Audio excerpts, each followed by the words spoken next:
Bonjour et bienvenue dans votre podcast musical Animer nos mélodies. Nous fêtons aujourd'hui le 60e numéro du podcast classique. Merci encore à vous de me suivre sur les différents réseaux sociaux et sur les différentes plateformes podcast, Deezer, Spotify, Apple Podcast, PodCloud et toute autre application. Pour ce numéro, nous allons aborder deux œuvres aux auteurs bien différents, mais pour les deux à l'ambiance onirique, fantastique, voire de science-fiction. Vampire Princess Miyu et les musiques des OAV de Kenji Kawai et la légende de Marine Snow no Densetsu de Hiroshi Ogasawara. Je vous rappelle que ce podcast est chapitré et vous permet d'aller et venir entre les musiques et les rubriques proposées. Allez, il est temps de retrouver Yankuza, le rétro video boy, dans sa Time Retro Machine. La Time Retro Machine, quoi.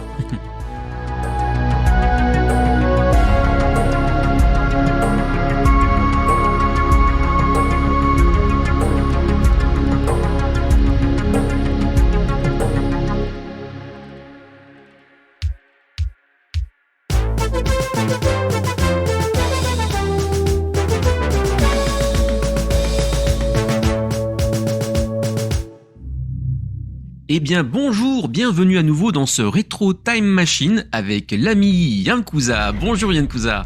Bonjour Yota. Et bienvenue. Bien oui, ça va bien. Surtout bienvenue à vous auditeurs. Et oui. Et là on les entend pas. C'est normal.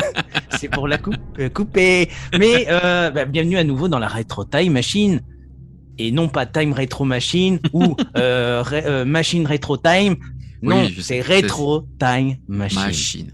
Et dans un jour, j'aurais oublié. Alors, ou dans 2 heures, même pas, ou là, maintenant dans 5 minutes. Oui, mais qu'est-ce que c'est Retro Time Machine ? Et c'est bien, quoi ? Je rappelle que c'est un appareil qui nous fait voyager dans le passé au travers de 3 dates. Oui, d'accord. Avant c'était 5, la première, mais j'ai dit, c'est trop de travail, hein, j'ai des choses à faire à côté. Je pars à 3. Voilà, donc cette fois-ci, nous allons au mois de février. Bah oui, le prochain, Animer nos mélodies. Sort au mois de février l'émission que vous écoutez en ce moment. Et oui, on est dans le futur.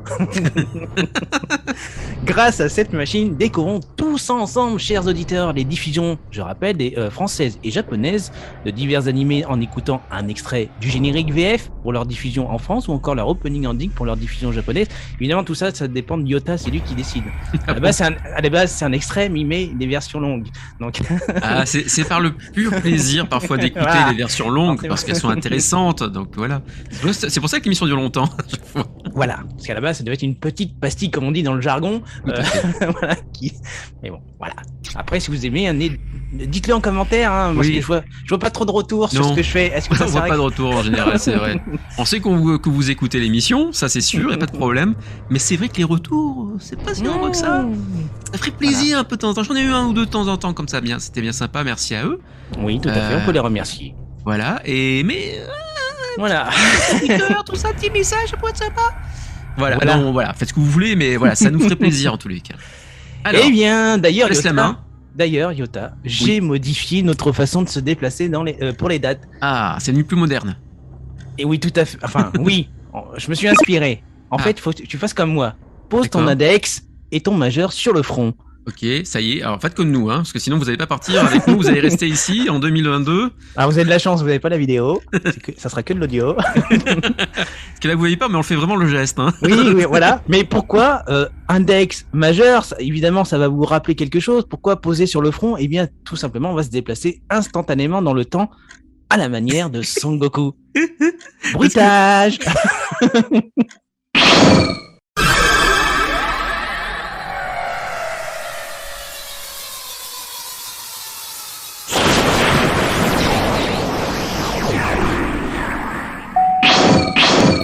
Tiens, on est au Japon. Et on vient de se déplacer à la date du vendredi 9 février 1979. Personnellement, je n'étais pas encore né. Je suis né en 80. Et oui, justement. En revanche, toi, Yota, oui, tu l'étais. Oui. Tu avais quel âge déjà en 79 ? J'avais 5 ans. Tu avais 5 ans. Eh oui.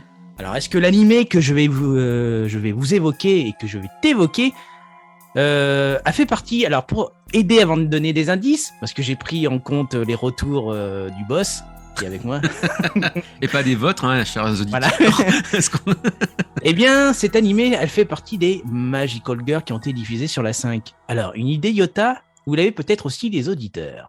Est-ce que ça serait pas... Là, il y a une Suzy la pléthore. fleur... Là, Non, pas Suzy la fleur magique, mais comment ça s'appelle ? La blonde, là. Un truc de la Toei Animation. C'est le... Comment niquer une chronique sans donner les indices. Bah, tu sais, dans ma tête, je réfléchis. 79, oui, attends, il y avait ça à l'époque. Eh oui. Alors, tu es sur la bonne voie, mais je vais donner quand même les indices. Oui, je t'en prie. Retro Time Machine nous en propose 3. Donc il y avait Michi Imino, Toei Animation et Fleur. Donc c'est bien Suzy, les fleurs magiques. Et non. Ah non, ça c'est plus récent, ça, enfin des années 80. C'est Paulette, je sais plus comment c'est le titre. Eh bien en fait, il s'agit de la série animée Ananoko Lunlun, alias Le Tour du Monde de Lydie. Lydie, voilà, cherchez ça depuis tout à l'heure. Produite en 1979 par le studio Toei Animation, diffusée en France en 1988 sur la chaîne La 5 dans l'émission Youpi, l'école est finie. D'ailleurs, j'aime beaucoup le générique français interprété par Madame Claude Lombard. Petit salut à cette grande dame de la chanson des génériques de dessins animés de l'époque. Et c'est la 3e Magical Girl arrivée en France et diffusée à la fin des années 80. Et on va parler de... Bah là, vu qu'on est au Japon, forcément c'est pas le générique français qu'on va écouter, c'est l'opening qui est interprété, comme beaucoup d'autres animés de l'époque, par la grande... Claude Lombard. Non, je parle de l'opening japonais. Là, on va écouter Mitsuko Orie, certainement. Voilà, tout à fait. Et nous, pendant ce temps, Yota, on va se téléporter à nouveau à une autre date, le temps d'écouter le générique japonais de Ananoko Lunlun. Et boire une bière. Allez, tout à l'heure. Voilà.「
おしゃべりが好き」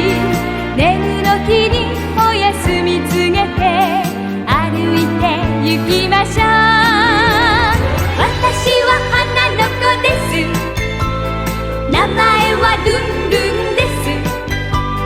もうすぐあなたと友達になれると思います。ルルルンルンルンルルルンルンルンルルルンルンルンルンルン。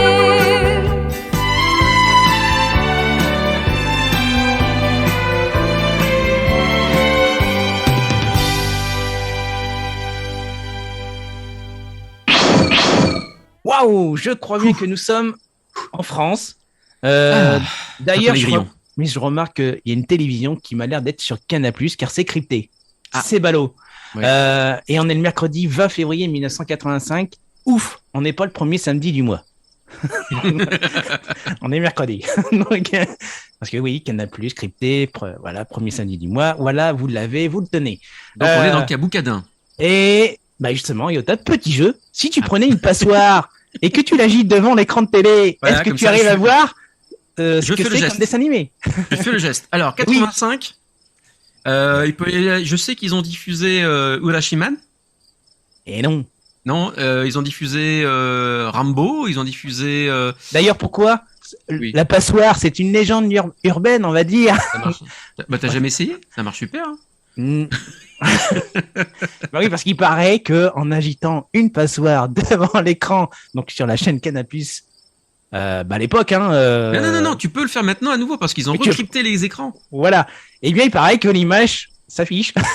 Mais bon, au bout d'un moment, faut pas que ça soit un film de 2 heures, les gars, hein, parce que on n'est pas arrivé. Ça fait du sport après. Avec la main. Donc, revenons à nos moutons. Oui. Alors, tu as cité Caboucadin, voilà. Ouais. Donc tu as trouvé l'émission. Maintenant, Ouais. quel animé? Tu as cité Urashima, non, alias Super Durand. Il y a eu En Cobra. VF. Et ben voilà, tu l'as. J'ai Ah même ben pas ouais. besoin de donner des indices. Est-ce que ça sert à quelque chose de sortir des indices maintenant? Mais je vais le dire quand même. C'est pas avec moi. C'est vrai que je devrais me restreindre parce que comme ça, au moins, d'ailleurs, ce qu'on avait dit, c'est que les indices, c'est soit pour vous surtout. Voilà, chers Oui, mais comme il peut auditeurs, pas effectivement. répondre, faut que tu répondes. Donc, on va faire comme si je n'avais pas répondu à la question. On reprend. Alors, tu ne trouves pas? Eh bien, écoute, il y a des indices. La Retro Time Machine t'en propose 2. On y va. Eh bien, femme et rayon delta. À quoi ça te fait penser? Femme et rayon delta. Je sais pas trop. Jem et les hologrammes. Alors, on parle d'animation japonaise quand même dans cette chronique. Oui, mais C'est en pas- plus, je suis en train de me faire penser que je suis vraiment stupide, en fait, Voilà, les auditeurs, oui. si tu veux. Donc, je vais peut-être donner la bonne réponse. Je pense que de toute façon, tout le monde a trouvé un femme, Oui, rayon forcément. delta. Qu'est-ce que ça peut être? Space Adventure Cobra tout court. Et oui, c'est en ce mercredi 20 février 1985 que la première diffusion française de Cobra, alias Space Adventure Cobra, démarre sur Canal+. C'est une production du studio TMS qui compte 31 épisodes et je n'ai pas besoin de présenter Cobra, hein, je vais pas en dire plus, mais on va s'écouter évidemment le génialissime générique français interprété par Olivier Constantin. Et pendant ce temps, on s'en va ailleurs.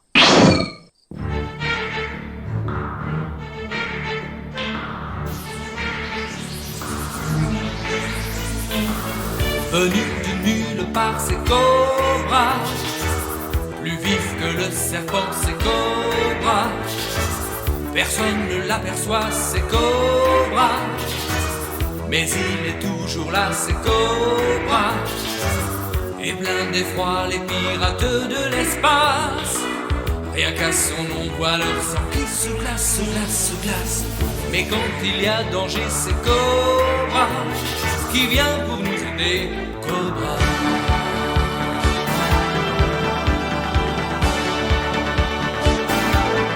Oh, vos machines, nul n'imagine quel est son secret. Nul ne le sait, mais quand on l'appelle, il surgit du ciel, puis il disparaît. Toujours aux aguets, toujours, toujours, toujours. Mais d'où vient la puissance de Cobra? Oui, d'où vient le courage de Cobra? Et qui sait le secret de Cobra? Dans toutes les galaxies, c'est Cobra. Quand il se bat, c'est toujours sans merci. Il ne connaît pas la pitié pour tous ses ennemis. Mais il risque sa vie, c'est Cobra, sans crainte ni répit, Cobra.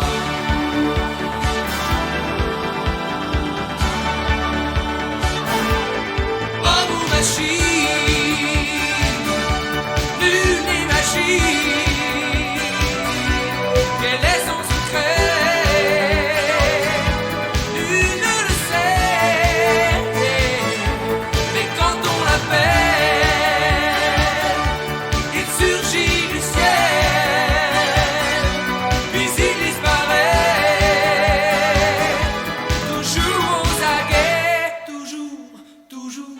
Toujours. Bien caché dans la nuit, c'est Cobra. Guettant ses ennemis, c'est Cobra. Personne n'est à l'abri, c'est Cobra. Android et robot, c'est l'univers zéro. Mais votre roi est là, et votre roi c'est Cobra. Tchou, voilà, et c'est notre dernier déplacement instantané avec la Oui. Retro Time Machine Et qui là, on nous est ramène. où? On est où? On est en Bretagne, hein, parce qu'il pleut beaucoup. Et non, on est reparti au Japon. Ah, mince. Je crois que c'est un peu pareil, hein. Ça pleut beaucoup aussi là-bas. Voilà. En février, oui, forcément, c'est l'hiver aussi là-bas. Je sais même pas si c'est la saison des pluies, à confirmer. Et donc, on est vers une nouvelle date au Japon, celle du mercredi 26 février 1986. Mais est-ce utile de présenter cet animé? Car c'est sûr que tu vas trouver sans avoir l'aide des indices. J'ai déjà trouvé dans ma tête, mais est-ce que c'est ça vraiment? Je sais pas. Est-ce que je te donne des indices pour confirmer On va donner les ta indices pensée? pour les auditeurs, surtout. Eh bien, la Retro Time Machine nous en propose 2. Ah. Et là, c'est sûr, quand je vais les citer, Mais il donne le moins évident en premier, peut-être déjà. eh ben, ça pour va être laisser un peu de compliqué parce que suspense. j'ai mis vraiment de la facilité. Eh ben tant pis, c'est pas grave. Allez, je t'en prie, vas-y.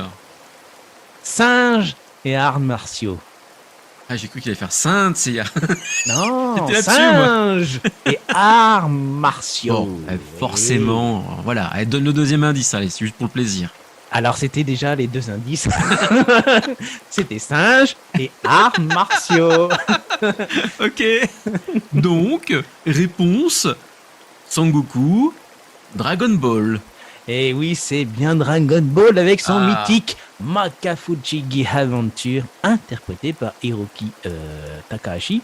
Donc l'opening japonais, tout simplement. Magnifique. Excellent. Et on va s'écouter ça, et puis Il sera en entier, lui. voilà, on s'écoute ça, et puis on revient juste après pour conclure la chronique.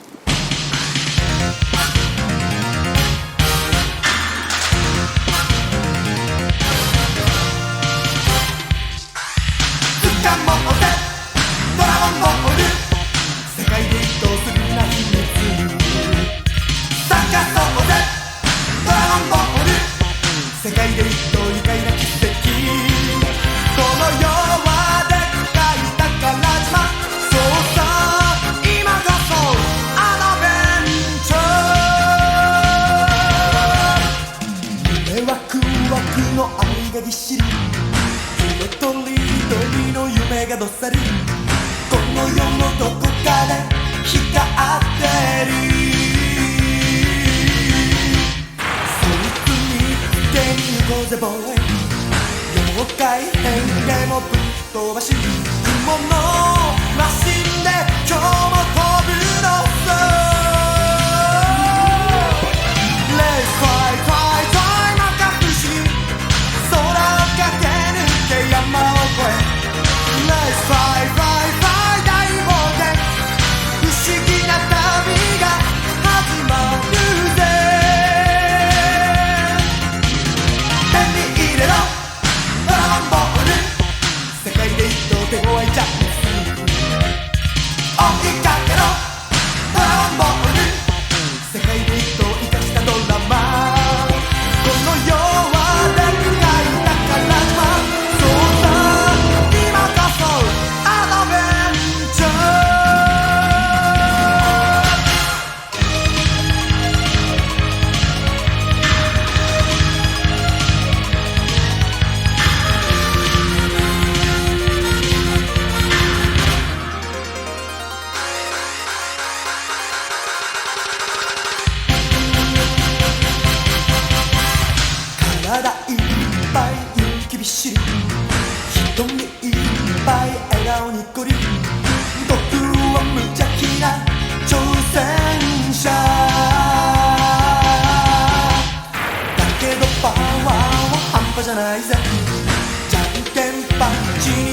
ハメハどんな敵でもかないはしない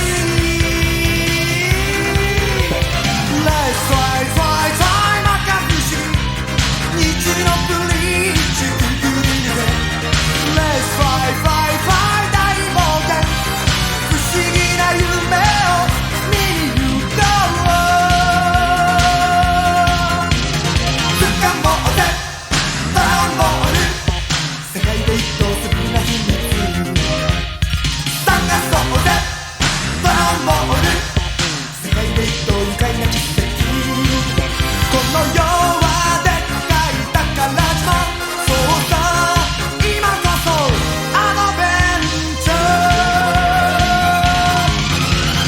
掴もうぜドラゴンボール世界で一等するな秘密探そうぜドラゴンボール世界で一等愉快な奇跡この世はでっかい宝島そうさ今こそアドベンチャ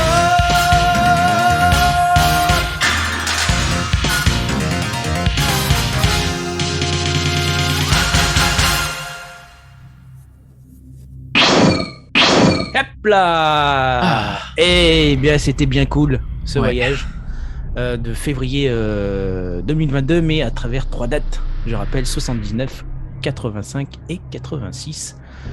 2 fois au Japon et 1 fois en France. Bon, la prochaine fois, je ferai peut-être 2 fois France et 1 fois Japon. Ah, mais comme tu veux, c'est ta rubrique. Voilà, et ben j'écoute, on va se quitter. Oui. Je vais te laisser poursuivre ton émission. Oui, merci. Je ne sais pas ce qui va se passer après. Eh bien oui, puisque nous allons entamer une nouveauté, effectivement que je n'avais pas prévu au tout début, parce que je devais vous présenter Kekkaishi, mais il s'agit en fait de la légende de Marine Snow Oh, Aristo. qu'est-ce que c'est? no Densetsu. Vous allez le savoir dans quelques instants, le temps de lancer le jingle.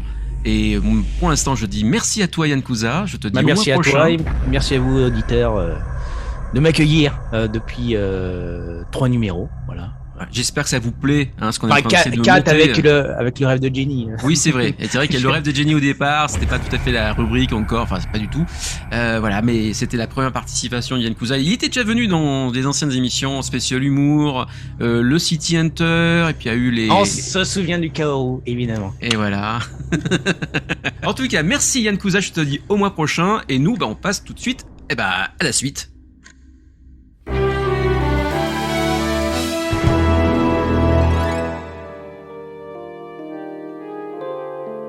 Laissez-moi vous présenter un téléfilm d'animation pas très connu, une œuvre certes un peu désuète et qui manque d'ambition, mais très sympathique et à la musique réussie. Je parle de Marine Snow no Densetsu, la légende de la neige marine. Marine Snow no Densetsu est une œuvre créée par le grand Leiji Matsumoto et scénarisée par le scénariste Keisuke Fujiwara pour la télévision japonaise en un téléfilm de 1h30 diffusé sur la chaîne TV Asahi le 12 août 1980. Dans un monde pas si loin que ça de nous, la surpopulation mondiale est telle que les humains se décident à vouloir coloniser la surface des océans grâce à des polders.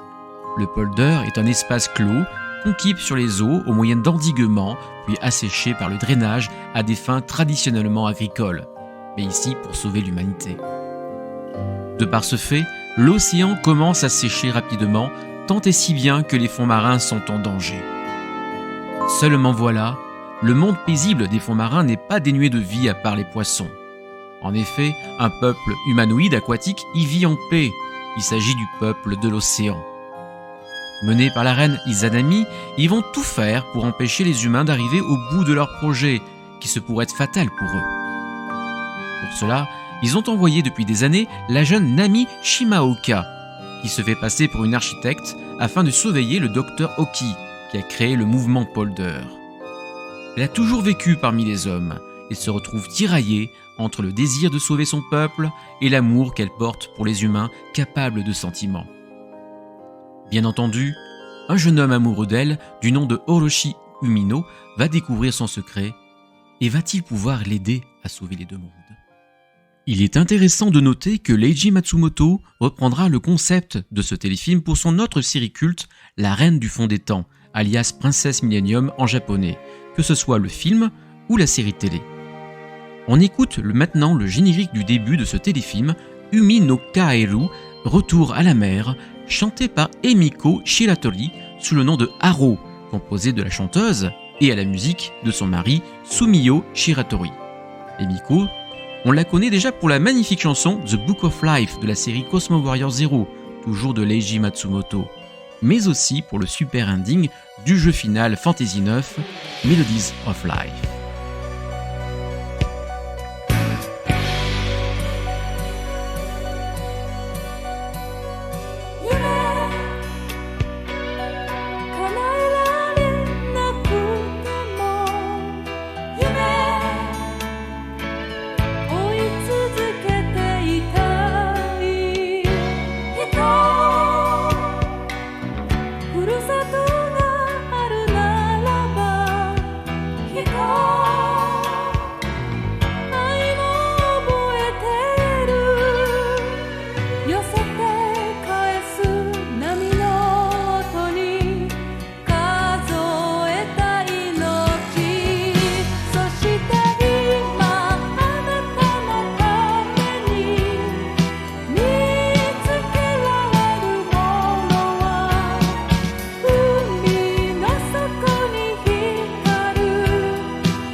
La musique de ce téléfilm a été composée par Hiroshi Ogasawara. On le connaît déjà pour un autre dessin animé dont je vous ai déjà parlé dans l'anime no Melody numéro 53, Goguganmo, un animé culte au Japon mais aussi de Chikyu Monogatari Telepath 2500, une autre œuvre de science-fiction. Allez, on écoute les musiques de Marisno no Densetsu et on se retrouve après.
La vampire Miyu est une jeune immortelle issue d'une mère humaine. Elle ne mord pas les humains, sauf ceux qui le désirent, mais surtout pourchasse les Shinma, des démons qui pullulent sur notre planète pour les renvoyer dans leur monde et protéger ainsi les humains. C'est à l'âge de 15 ans qu'elle découvrit son histoire et sa famille de chasseurs de démons. Et depuis lors, elle arrêta de grandir pour rester figée à ses 15 ans. Elle est accompagnée d'un serviteur, nommé Larva dans le manga, ou Amour en français dans la version animée. Larva est très proche de Miyu. En effet, celui-ci avait été dépêché pour l'assassiner. Mais il en tomba amoureux et finit par trahir les siens, perdant par la même occasion sa voix et son visage, toujours cachés pour punition. Vampire Princesse Miyu est tout d'abord un manga en 10 volumes, écrit par Toshiki Hirano et dessiné par Narumi Kakinuchi. Le manga est sorti en France, mais de manière anarchique, tant et si bien que la série ne fut jamais terminée chez nous. Parlons ici de l'animé. C'est tout d'abord sur le support du marché vidéo que sortit les 4 épisodes dédiés à la princesse vampire. Ceux-ci sont sortis en France chez Manga Vidéo.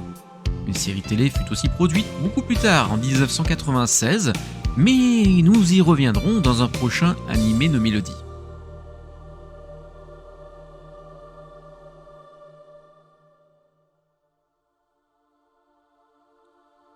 La musique des OAV a été composée par le talentueux Kenji Kawai.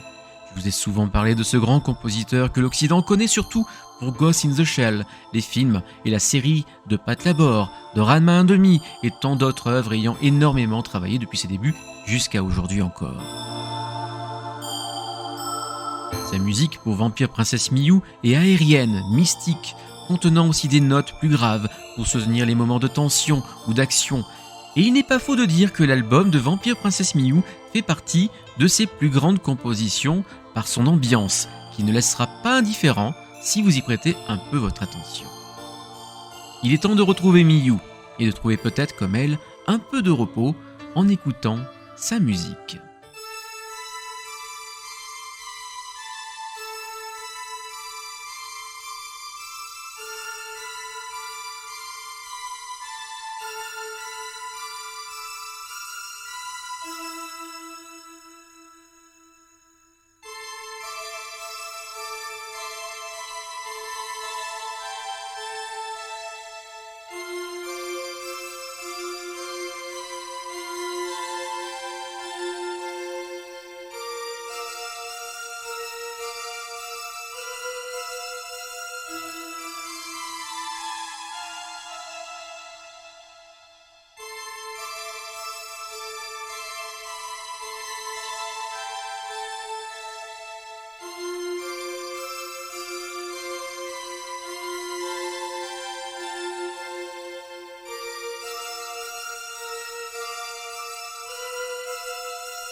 Animé de mélodie, c'est terminé. On se retrouve en mars pour 2 nouveaux titres. Je remercie Silune pour m'avoir aidé à récupérer les musiques de Marine Snow do Densetsu que je possède uniquement en 33 tours. Et oui, l'équipe de Dojindo, notamment de Yankuza, le rétro Video Boy pour sa participation à l'émission, je remercie vraiment d'être là chaque mois. On se quitte avec l'opening Illusion de El Hazard, la série télé, cette fois-ci chantée par le groupe Invoice. Et surtout, n'oubliez pas que la musique des animés, ce n'est pas que pour les Japonais.